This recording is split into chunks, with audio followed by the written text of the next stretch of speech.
This evening we have exclusive CCTV footage of a robbery which resulted in the death of two Chinese business people. It happened on the 23rd of December last year in Bellevue District, Southfield in St. Elizabeth.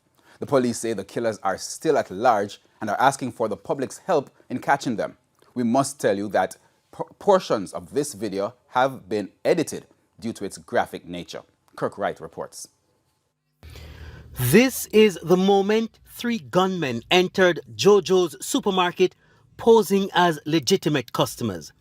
This man in the orange short pants, who turned out to be the shooter, picked up several items from the shelves, pretending he was about to purchase them. The other gunman, one in a black shirt, took up a hand basket and began picking up several items.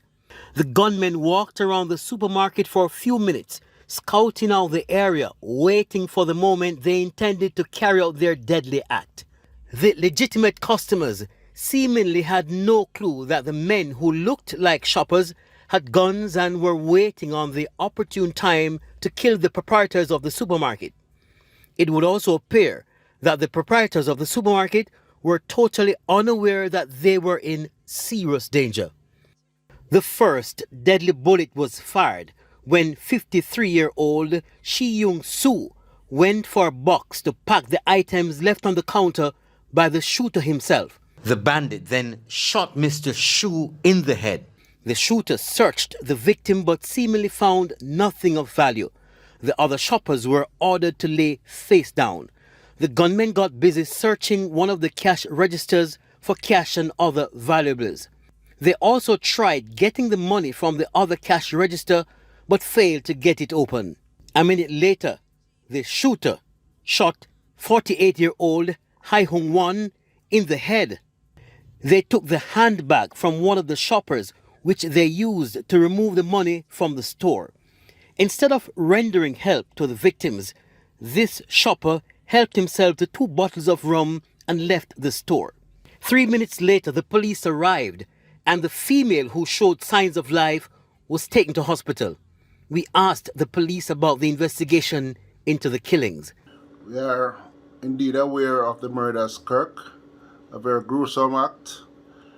We are currently trying to identify the shooters and the robbers, and we're asking the public for any assistance they can give us in identifying these persons. We'd be grateful. Do you have a number you can share for people? CIB headquarters 960-1617, and that is 876-960-1617. You can also call 119. The police are also asking for the assistance of the public to find an employee of the establishment. They have classified him as a person of interest. That employee left the establishment minutes before the gunmen entered. The police say that employee has not been seen or heard of since the incident. Kirk Wright, TVJ News. And once again, we want you to take a good look at the bandits. The police need your help in finding these gunmen.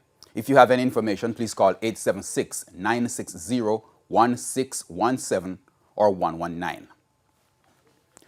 Meanwhile, TVJ News spoke with Wen Kai Shu, the couple's son, today. He told TVJ's Kirk Wright he applied for a gun license from the Firearms Licensing Authority, FLA, in June. For a gun license. And when you applied for the license, did you get it? No, I didn't. Can you remember the reason they say they wouldn't grant you the license? No, I don't remember.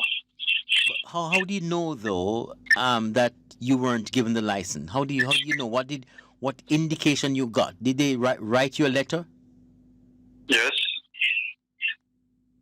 And you got a letter saying no, we won't grant you the license. Right. Why did you apply though? What reason was there for you to apply? Why did you apply?